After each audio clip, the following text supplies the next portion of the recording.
It's heavy.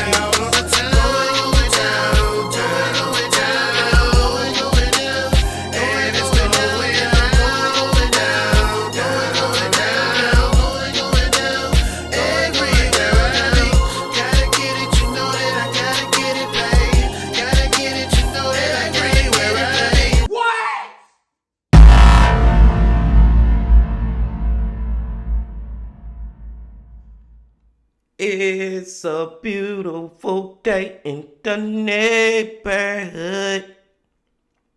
Reaction Beanie, yo 110. Day in the neighborhood, my brothers and sisters. How y'all doing out there, man? Stack is back. Hope y'all doing good on this Saturday. Now, I know we just watched the video from this man like 2-3 days ago. But every time he come out with a video, y'all best believe we gonna watch one. We gonna react to one, bro. That's what we do over here. And this my favorite dude. He put me on all this YouTube crime story channels and all that. If it wasn't for him, I wouldn't even be watching this shit. Y'all already know who it is. MrBallen. Back to MrBallen, y'all. And the title of this one is Tourists Snuck into Restricted Area in Mexico. Now, this sounds very similar to the last one we watched when them folks went to that goddamn pool of water and got swept away and one of them died. Y'all go check that one out if y'all ain't seen it yet. This sounds like the same type shit. Somebody going somewhere, they ain't had no business going. Ain't had no business going. I digress, people. We finna see, though, what's really going down. But before we see, though, what's really going down, y'all got to get whatever you might need. Get what you need, man, because we finna get into another one of these MrBallen crazy ass stories.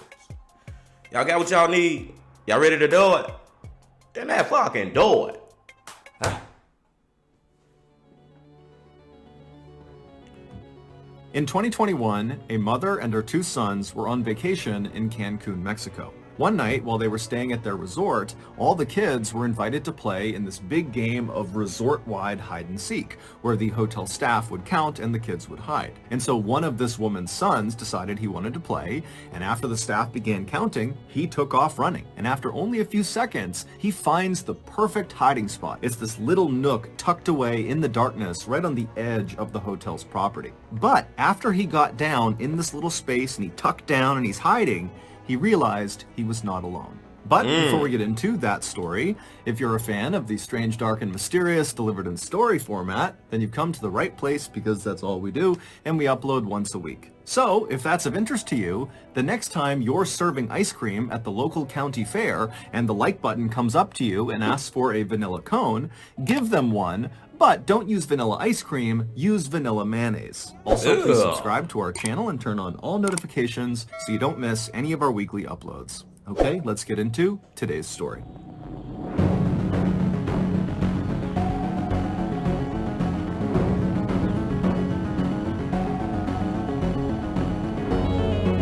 Ballin' hide and seek. On or around June 10th, 2021, Jennifer Buhl and her 2 sons, 12-year-old Charlie and 7-year-old Johnny, touched down at Cancun International Airport in Cancun, Mexico. The family, who lived in Philadelphia, Pennsylvania, was there for a nice long vacation during the kids' summer break, which had started just a few weeks earlier. After getting off the plane and getting their luggage, the Buhl family made their way out of the airport and they hopped on a shuttle that brought them to their resort. They were staying at Club Med Cancun, which is a very popular all-inclusive family resort that's located right at the tip of the Riviera Maya. And the Riviera Maya is just stunningly beautiful. It's this stretch on the western side of the Yucatan Peninsula in Mexico that's basically all white sand beaches and beautiful clear turquoise water. But Club Med Cancun's fabulous location was not the only reason why families loved going there so much. Club Med, the huge hotel company behind this particular resort, is known for their gentils organisateurs. They call them GOs for short, and basically these are staff members employed by Club Med at all of their locations everywhere in the world whose sole job is to make sure the guests staying at their hotels have a truly unforgettable experience. And so I believe they fucked up on this one, bro. The med team, whoever, the staff, I believe the staff fucked up. Let's go. These really friendly GOs are always walking around these hotels and talking to the guests and pointing them to the different places they can go within the hotel, and they encourage the guests to interact with each other and to participate in resort activities. And so a stay at a Club Med hotel, whether it's Cancun or anywhere in the world, is known to be very upbeat and highly interactive. So Jennifer and her two sons, they get off the shuttle at Club Med Cancun, they go inside, they get checked in, they make their way to their room, they drop their bags, and then they head out to explore the hotel. And pretty much right away, there were GOs all over the place coming up to welcome them to the hotel and pointing them to the best restaurants, the best places to go swimming, and what activities were coming up that night, and what to look forward to that week. And right away, what stood out to the Buhl family, specifically Charlie and Johnny, was the Kids Club / Teens Club. Basically, the GOs organized really fun games and activities just for the kids, depending on what age they were. And so this was really appealing to Charlie and Johnny to go play with other kids. And it was appealing to Jennifer because this would mean she could go off and actually relax because she would have childcare. So, starting that first night and over the next week they were in Cancun, Jennifer made sure they always were around the resort so that the boys could just take off and go hang out with this kids club, teen club whenever they wanted. And so the routine that the Buhl family adopted over the course of their vacation was they would get up early, they would go to the white sand beaches right outside of their resort, and then after coming back to the resort, Charlie would almost always cut loose and go hang out for the rest of the day with the kids in the teen club, kids club, and Johnny, he mostly stayed with his mom, but over the course of the day, he would leave and do one-off activities with the club. And then at 9:15 p.m. at night, the trio would always link up on the pool deck and they would make their way in to see one of the shows that the GOs were putting on, ranging from comedy sketches to circus tricks. And so all in all, the Buhl family vacation to Cancun, Mexico was really going as well as it could have been I was just about to say that, bro. So far, so good. until a simple game of hide and seek changed everything. Oh, shit. Here we go. Today's video is sponsored. And here MrBallen go with his fucking commercials. Hey, y'all fuck with MrBallen shit though, man. I don't know what he talking about, but y'all fuck with y'all fuck with Rocket Money, man. Go check it out. God damn, MrBallen. God damn, MrBallen. Alright. Let's go.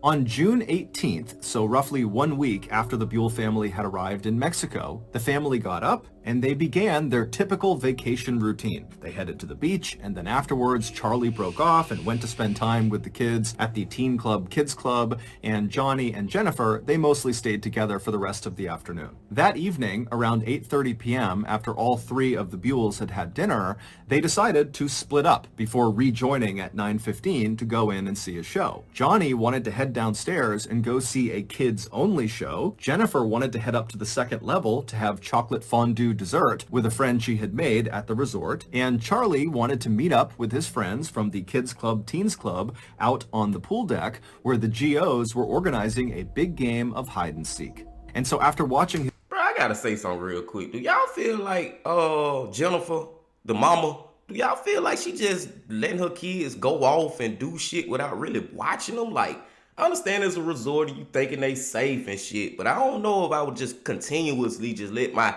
little boy and my little teenager, you know what I'm saying, go off and do their own thing. I don't know about that. Let's go.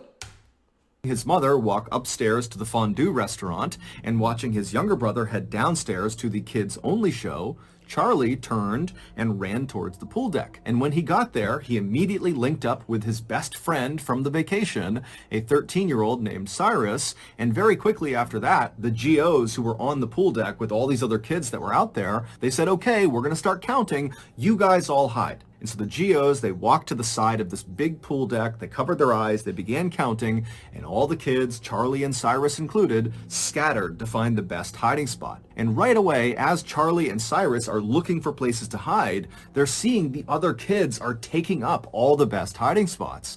And so for a second, they're panicking. They're not going to have a good spot. Then both of the boys looked over to the side of the pool deck, and they realize there is a perfect hiding spot that nobody's taken. Around the outside of this huge open-air pool deck was a metal fence. It was only a couple of feet tall, and it was made up of metal bars so you could see right through it. It was basically in place just to denote the edges of the resort property, and on one length of this perimeter fence, the south side of this fence, there was a gate built into this fence. And this gate was almost always closed and locked. The only time it was opened was when a GO or another hotel staff member would open it to lead guests out of the resort property to go off and do some excursion. But for some reason, on the night of June 18th, this fence was wide open. On the other side of this fence was just a small rectangular platform that jutted out about 10 feet from the pool deck, same level as the pool deck. And if you were standing on this platform with your back to the pool deck,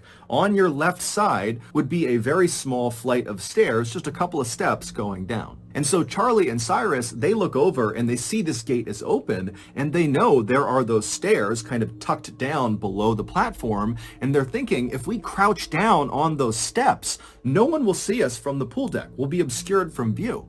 And so Charlie and Cyrus, they run over to the open gate, they go through, they walk down a couple of steps, and they kind of tuck themselves down so they can barely look up and over onto the pool deck to see if anyone's coming, but they can tell there's no way anyone is going to see them unless they literally walk through the gate and are looking down the steps at them. And so Charlie and Cyrus, they're giggling with excitement because they know they have found the perfect hiding spot. And they're listening as the GOs are calling out, "Okay, ready or not, here we come." Bro, it do kind of sound like a good ass hiding spot. It do, and they don't know that, you know what I'm saying, it's a restricted area. I can't wait to see what MrBallen, how this shit turned fucked up, because it sounds like a good hiding spot. But I know it's finna end bad. Let's go. And after a couple of minutes, they're hearing the sound of the GOs finding all the other kids all over the pool deck. You know, there were some really good hiding spots, but eventually all the kids are found except for Charlie and Cyrus. And so Charlie and Cyrus, they start looking at each other and they're really excited about this, but they know no one's going to find them. But right before Cyrus and Charlie stood up and revealed themselves, Cyrus happened to notice there was a hose, like a garden hose, that was draped down the steps that they were on, and for some reason, the water was turned on. And so Cyrus grabbed the hose, and as he stood up, turning away from Charlie, he began spraying the water onto the pool deck, onto the GOs and all the kids who didn't know where they were. And so everybody on the pool deck is suddenly laughing and running away from the water. It's totally chaos, and Cyrus thinks it's hysterical. He's still just spraying everybody down. And then at some point, Cyrus stops and turns to see what Charlie's reaction is to this absolute bedlam that he's created on the pool deck. But when Cyrus turns around, Charlie's not there. Meanwhile, two other hotel guests who had nothing to do with this game of hide and seek, it was a mother and her adult son, they were having a meal up in the second floor restaurant that overlooked the pool deck. And as they're sitting there enjoying their meal, they suddenly hear the sound of boys screaming. Now, immediately, they both can tell this is not a play scream. Someone is actually in danger, someone is hurt, something's going on here, and they try to look down onto the pool deck where these screams seem to be coming from, but they can't tell. It's dark out there, they can't see what's going on, and so acting on instinct, the woman and her son just stand up and start running through the restaurant and making their way downstairs. And as they're doing this, the woman's husband actually sees her charging through, and he, along with two other boys that happen to be near him, just start running after them, knowing that whatever's going on, it's bad, so they have to go help. And so when these five people get down to the pool deck, they hear the sound of the boys screaming again, and they can tell it's coming from that open gate, that platform area where Charlie and Cyrus had been hiding. And so these five people charge through the still open gate, they go out onto this platform, and they look down the little flight of stairs, and they see Cyrus. They don't see anybody else on the platform, it's just this one boy, and he looks totally shaken up, totally hysterical, and it's clear he is one of the boys that was screaming. And then before they could even ask him what was going on, they hear a sound coming from somewhere below the steps, and they all turn, and literally, out of the darkness, Charlie just suddenly emerges and he looks up at the adults and just says in a very calm voice, "Save me, save me." This normally completely off-limits, fenced-off platform that jutted out past the pool deck where the boys were hiding, that was actually a dock that sat over a swampy lagoon. And underneath that dock was a nest of crocodiles. And when Cyrus and Charlie were on that lower step, the crocodiles had noticed them, and when Cyrus had stood up and begun spraying the water onto the pool deck, one of those crocodiles, a 13-foot monster, had come out of the water, turned around, and literally leapt up onto those steps, bit Charlie by the leg, and pulled him into the water. The screams that woman and her son had heard while they were in that restaurant were Cyrus's and Charlie's, because initially when Charlie was pulled into the water, he didn't go directly under. And so Cyrus had managed to grab onto Charlie's arms, and he was trying to pull Charlie out of the crocodile's mouth, and the two of them were screaming for help. But by the time that woman and the other 4 people got down to the platform, Cyrus lost his grip on Charlie, and the croc and Charlie went under the water. And so those 5 people were standing there when the crocodile and Charlie just came back out of the water. And that's when Charlie was saying, "Save me, save me." He was in the crocodile's mouth. And when these 5 people saw Charlie and understood what was going on, without any hesitation, the adults leapt into the dark lagoon waters that are clearly infested with crocodiles. Bro, this shit just turned crazy as fuck, y'all. Oh my God.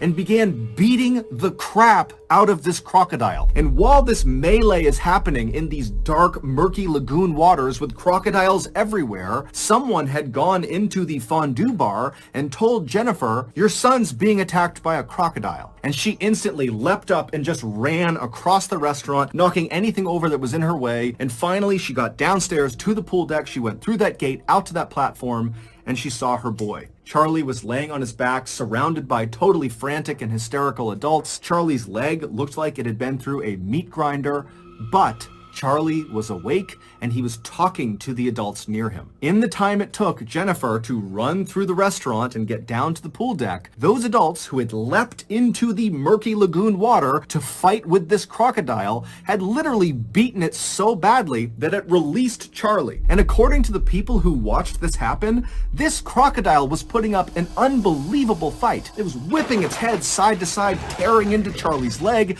It kept pulling Charlie deeper and deeper into the water, and these adults just didn't stop. They were yanking on this crocodile, punching its eyes, gouging its eyes, and finally it worked. When Charlie was finally pulled to safety and was laying on the dock, he was in rough shape, and no one knew if he was going to survive or not.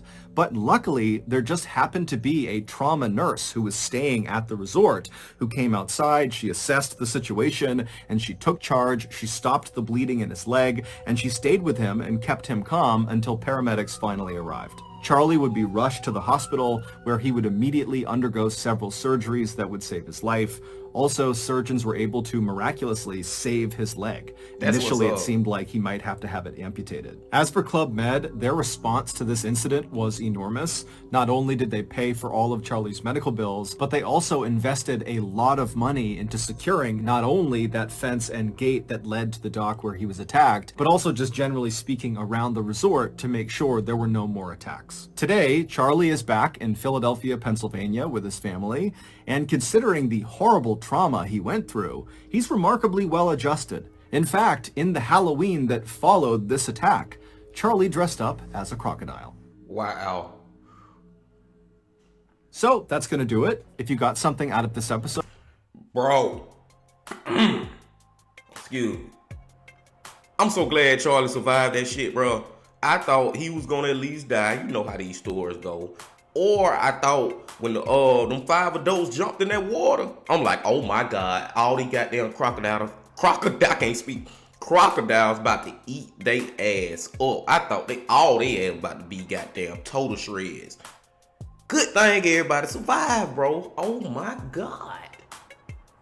Woo, that was crazy. It turned crazy, man. It turned crazy. You already know it was gonna turn crazy, bro. I'm just happy for Charlie. Then I thought he was gonna at least have to lose his leg. I thought they were gonna amputate that bit, but even that ain't happened, bro. Woo! That was it. Well, MrBallen always do it to us, man. He always come to crazy ass story shit, man. Shouts out to Mr. Ballin'. And shouts out to y'all for coming back and fucking with the bean. I ain't really got too much else to say, man. I'm really just at a loss for words, for real, bro. And I'm like, it's such a good high spot. Like, how this shit finna turn bad? Come to find out, bro, they basically in the water, but not in the water. They standing on a couple of steps. And I told y'all, I said it earlier, and I know y'all thinking it too. I said, I feel like Geo Med, the staff, I said they were gonna fuck up this one. They should never fucking had that gate open for one. And number two, it should be signs everywhere about it's motherfucking crocodiles down here, right here. Why are they so close to the resort anyway? What the fuck? And not only should they have signs up, but for everyone who come to that resort, and I'm pretty sure they do it now, they should tell them off the top about this shit that's right close to this resort. This is dangerous. It's a mother, you know what? I digress, man. I'm through now, man. MrBallen does it again. And we did it again, my friends. But until I see y'all again, you know I got one more thing to say. The Bean Baby. Legend.